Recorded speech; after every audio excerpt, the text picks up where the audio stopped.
Hi guys, welcome back to another video. In today's video we're going to have some Division 17 ranked online gameplay using Khabib and Daniel Cormier, and this is from a comment by one of my OG subscribers, the first person to mod in my stream, which is Scoutin, who requested a Khabib showcase since he's come into the UFC Hall of Fame.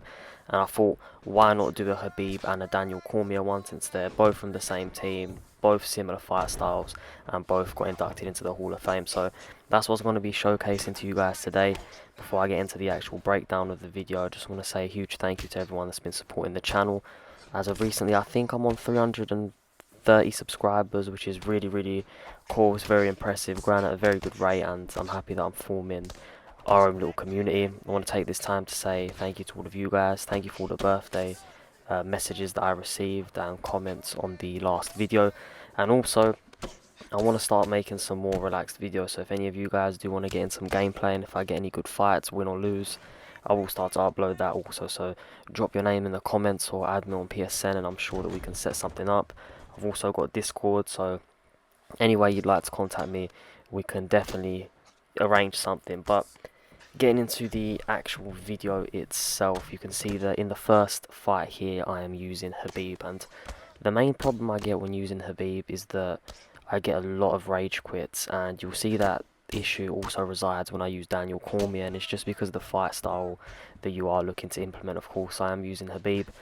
I'm not going to look to, stand and bang. This is a MMA fight ultimately, and I am going to look to smash you, and it doesn't matter who you're using.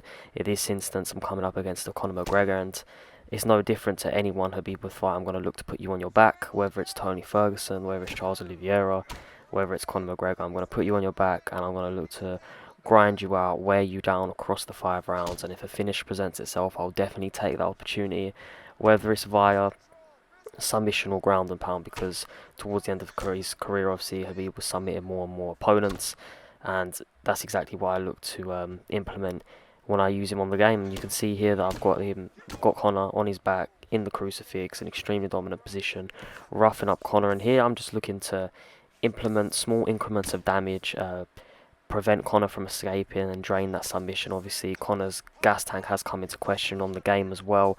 If you wear out Conor, it just becomes easier and easier to whittle away and break down Conor players over the rounds. And I'm starting off very strong in round 1 here.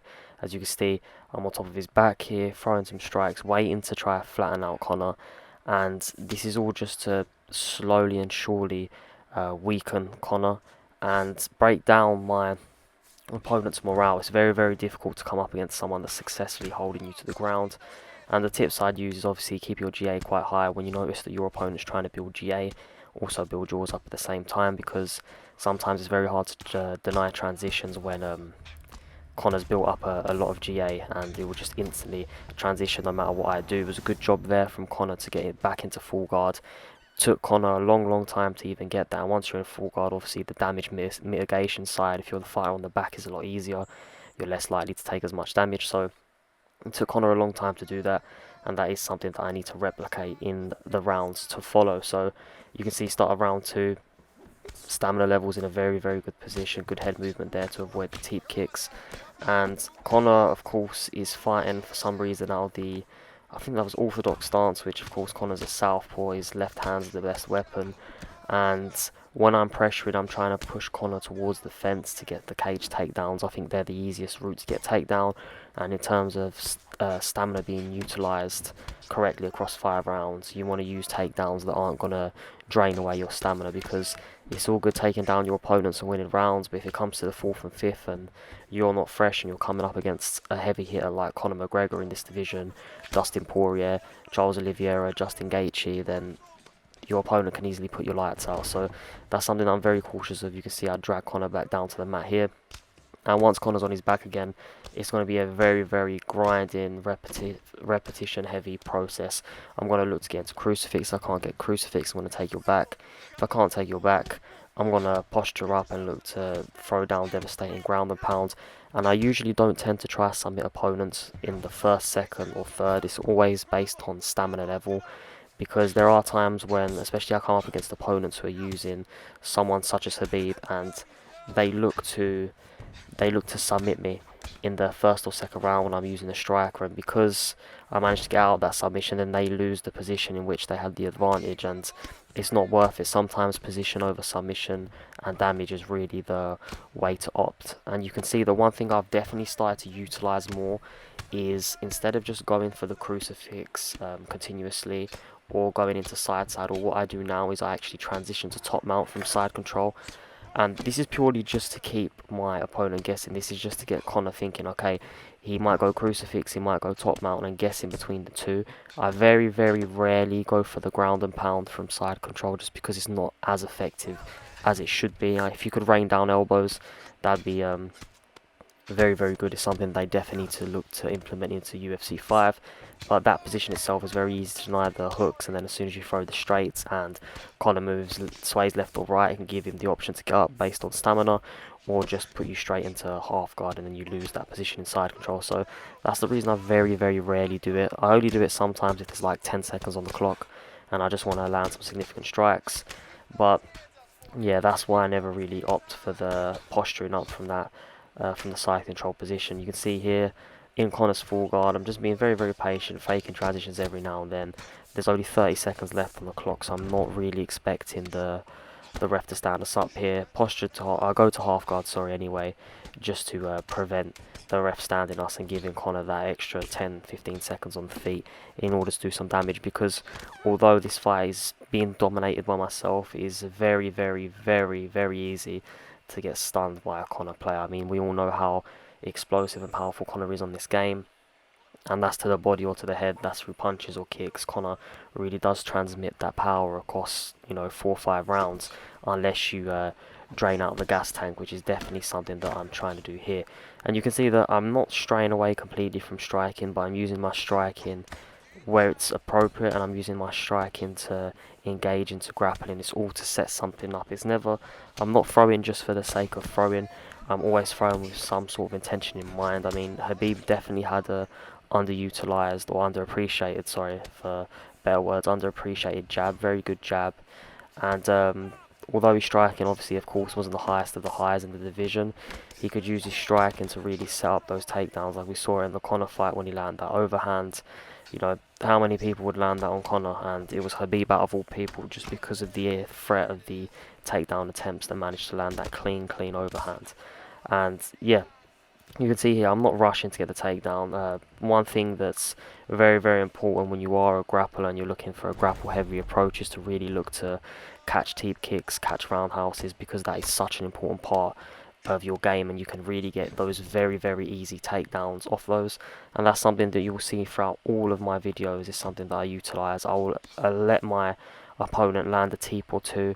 As soon as I start to read that, as soon as I start to read the roundhouses to the body, I will catch that. I will take you to the fence, and even if I can't get you all the way to the fence and we disengage just before, I'll either throw a hook or a leg kick to stop you if you're trying to sway left or right, and then I'll shoot for a power takedown against the cage, lift you up, dump you on your back, and that's it. I'm going to repeat that process. I'm going to really look to grind you out, and that is why I think it's so important to catch teep kicks and roundhouses to the body. If the person you're fighting, starts to realise that's what you're going to do, they'll eventually stop throwing those and start throwing punches, which you then counter with the uppercut and normally get really easy stuns. So you can see that, again, finally got Conor down to the ground. And from this position, Conor's bottom game, isn't the greatest. When you're in full guard, it's going to be difficult to transition if you're fighting a very good opponent. A lot of Conor players do have a good full guard. They know how to get up. They know how to deny the transitions. You can see that there's definitely damage being done, because that last punch I did, the screen went red instantly. So I know that the chin health is starting to deteriorate. I know that the gas tank isn't going to be all the way there because of all the work we've been doing. Conor gets back to his feet, and this has been a better round for Conor here compared to the other two. The fight has stayed on the feet for a longer stretch of time, allowing Conor to really sort of work and implement his game plan as Conor gets stunned there. So the main event of the main thing that happened this round, of course, going to be that stun, as we're in the clinch here and I look for a takedown.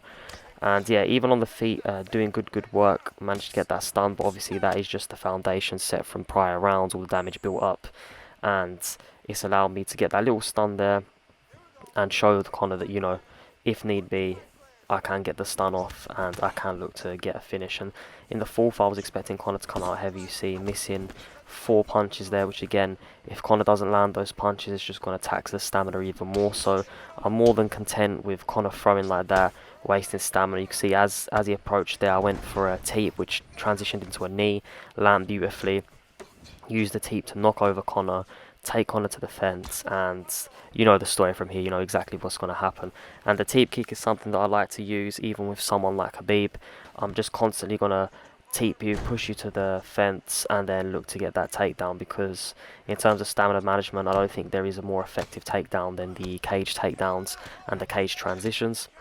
And across these 5-round fights, stamina management is extremely, extremely important. And I'm very content to be on Conor's back here, throwing these little strikes, which of course aren't going to do much damage, but they accumulate GA. And then once I've got that GA, I'll look to transition.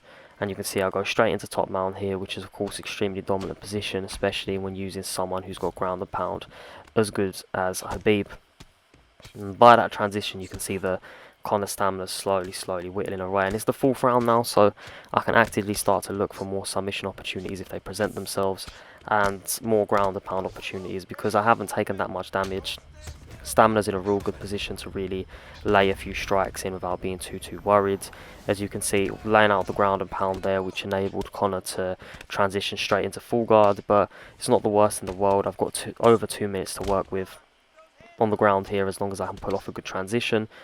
And you can see that one thing as a grappler you need to be very patient, and that goes for both, whether on the fighter on top or on the bottom. Whenever you're facing a grappler, you've got to be very patient, because if you're not patient and you're overzealous, it's going to cause issues. You're going to get denied, and you're going to put yourself in worse positions. And you can see that for Conor here right now, he's just not in a good position, getting these deniers off, draining that stamina, and Conor's face is really starting to show the beat in here. As soon as Conor gets that sprawl, I instantly take the back, because I don't want to get I don't want Conor to get that quick transition onto the cage to allow Conor to land some vicious knees and elbows. I just rather completely cut that out and just rotate and look to throw strikes from the top mount position. And you can see here, this is exactly what I was trying to avoid. Conor does a good job of getting up, goes to go to the body, which I predicted, just because Conor's lack of stamina and no head health here. Get on top, lay out some vicious ground and pound, and even though Conor blocked 1 or 2 of the strikes, Conor doesn't have the stamina or the head health to survive the onslaught there. So I feel like that was a very good fight, showcasing Khabib as he celebrates here.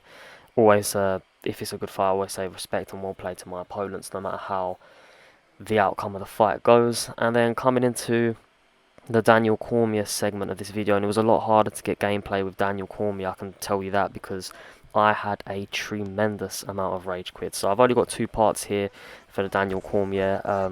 The second gameplay clip you're going to see against Alexander Gustafsson, it's not the greatest. It starts off in the 2nd round just because I couldn't get the footage for the first, but I apologise for that. This is the only real decent bit of gameplay I could get with him. It was just a lot of rage quits, and that's just something that as a grappler you're going to get. I notice in particular with me, across all seasons, I end up with a numerous amount of rage quits, which is incredibly frustrating, especially when I'm trying to produce gameplay for you guys to enjoy. I don't really like to upload it too much, but these fights do showcase how to use Daniel Cormier in a good way. And here we're coming up against Paul Craig, and if you watched him at the latest UFC London versus Uzumir, you can you know exactly what his game plan is. He's just going to pull guard consistently, look to get that triangle, and he really is a master of submissions. And as I'm using DC, I am of course going to look to get the fight onto the ground as quick as possible, without taking too much damage. Obviously, Paul Craig here is going to have the height advantage, the reach advantage, so I've got to be very careful in how I approach looking to get this fight onto the ground. And I can't waste too much stamina doing so, because if I do, it's going to be a huge problem, because these submission attempts are going to be coming thick and fast. And you can see that I tried to get to side control there, so I disengage. He does the Paul Craig thing to do and stay on the ground, looks to get that transition there, which I deny, and then I end up getting into side control anyway. And from here, I'm just going to look to do what I do with Khabib, grind it out, deny transitions, posture up. But this matchup here is a lot more of a threat than the Conor matchup with Khabib, just because of how beautiful and how good Paul Craig's jiu-jitsu is. I know he's got the great transitions as well. So I'm being very careful. Need to keep stamina management at a good level as I get into Crucifix here. I'm thinking about all the right things, and this is exactly what you've got to do when you're facing a grappler, when you're looking to wrestle, especially someone that's jiu-jitsu heavy, as like Paul Craig, Charles Oliveira, Brian Ortega, Jacare Souza, Damian Maia. All these guys have phenomenal jiu-jitsu. So when you do take them down, you do get their back, you've really got to think about what you want to do, because you don't want to leave yourself in a position where you don't have stamina, and then they catch you in, well, in this instance, he catches you in a triangle choke, and as long as he's got good submission offense, it's pretty much game, because Paul Craig's stats are obviously going to allow for him to get that finish quickly. And right here, you can see Paul Craig is panicking, even though he's on his back, which is exactly where Paul Craig wants to be. You can see that really, really panicking, no stamina, constantly trying to deny, constantly trying to transition. He does transition to sprawl, which I then instantly take him back to side control, which is one thing I noticed that players get extremely frustrated with, is they do all that hard work to get out of side control, and then you put them straight back into side control from sprawl. It frustrates them a lot. You can see I posture up here because I wanted to land a significant strike or two, but unfortunately the clock didn't permit me to do so. Yeah, I don't think my opponent was very, very happy here, even though Paul Craig, you know, does want to be on the ground. That's exactly where he wants to be. Get the knockdown there, and then I go for the takedown straight away. And I've noticed that, I don't know if there's been some sort of update, but going for takedowns now is very, very weird. Sometimes if the person you're fighting against just sidesteps now, you instantly miss the takedown. Like, you don't even grab onto them, or you shoot at a very strange angle. I'm not sure if that's an update I missed, but yes, it's very, very awkward. Definitely how I'd put it. Sometimes it's very strange to go for these takedowns. And even though I know that Paul Craig's head health here is very, very low, obviously got the stun off. He goes for the clinch here, and I was expecting, oh, maybe he's going to go for the flying triangle. Reverse the position, go for the takedown. Does a good job of denying it. And it was at this point I thought, right, let's see if I can pull guard on Paul Craig, because that's exactly what he does. And managed to pull guard and end up right on top. So this is a sort of, I don't know how to put it, it's mocking Paul Craig here, because this is the exact game plan, and I executed the move that he does on him. Go for the ground and pound, but good job there. So even though I'm definitely comfortable in this fight right now, definitely in control, still got to remain very, very cautious as he goes for the leg lock there, because anything can happen when you're coming up against someone that specialises in jiu-jitsu. And here, I'm looking to go with emotion. You see, instantly take the backs, because I know my back's against the fence. You've got to have good cage awareness and know what your opponent can and can't do. Take the back here. And what I'm really looking for is to get a couple of deniers, because I know that Paul Craig's going to panic, and then off those deniers instantly look to get a submission. So got the 2 deniers there, got another here, so I know that the stamina's not in a good position. Another one here, and then lock in that rear naked choke, and Paul Craig knew what was going to happen, so instantly decided to leave. But we're cut into an Alexander Gustafsson fight. This is earlier on in the seasons, as I was ranking up, and I didn't have the footage from the first round, or if I did, it was only like the final 10 seconds of the first, so I'm not really too sure how the first round went. But I thought I need to show you some more Daniel Cormier gameplay, as I get absolutely ripped to the body there by Gustafsson. So I thought, let me showcase this second round here. So Gustafsson is definitely a very, very big threat when it comes to this weight class. Phenomenal boxing, good arsenal of kicks, very tall, good range, so you definitely have to, you know, pay respects to Gustafsson, be very, very careful. You can see Gustafsson's against the fence. I get this beautiful cage takedown here, take him to the middle so he can't transition from sprawl straight onto the cage. Now I'm just going to look to do some damage here. So yeah, this will be the final gameplay of the video, and I believe I don't get to show the stats after, so I will start saying, you know, the outro towards the end of the fight here. But you can just see total grappling domination, and you'll tell by the title of the video, I think I want to call it like the real Smash Bros or something along those lines, because these two here, I believe these are the real Smash Bros, like Khabib and, Hamzat and Darren Till. You know, they've got that gimmick of the Smash Bros, but only one of them is really smashing, and that's Hamzat Chimaev, as Darren's pulled out of another event. Can't wait to see him fight again. But yeah, I believe these two are the real Smash Bros, because you look at their style, and it's very, very similar. Obviously, I think Khabib on the stand-up definitely edges it with his boxing and his willingness to trade a bit more. But yeah, when it comes to smashing and mauling opponents, is exactly what these guys do. They will take you down, they will grind you out, they will beat you up, and they will finish the fight. So hence the title of the video. Good head movement there to slip the uppercut from Gustafsson. You can see that I was very careful there not to get hit by any strikes, instantly shoot for another takedown and get the fight back onto the ground. So whenever using either of these two, you know what the game plan's going to be. You've got to get your opponent onto the mat one way or the other. I don't really recommend pulling guard with these two unless they have the transition to end up in top mount, which they do. But if they didn't, definitely wouldn't recommend doing it, because off their back they're not the worst, but they're definitely not the greatest. These are top control guys. It's exactly what you're going to look to do with them. But this video is about to finish shortly, so I just want to say a huge thank you to everyone for watching the video. If you did enjoy, don't forget to leave a like, comment if you did enjoy, subscribe for more UFC 4 content, and I will see you next time. Thank you very much.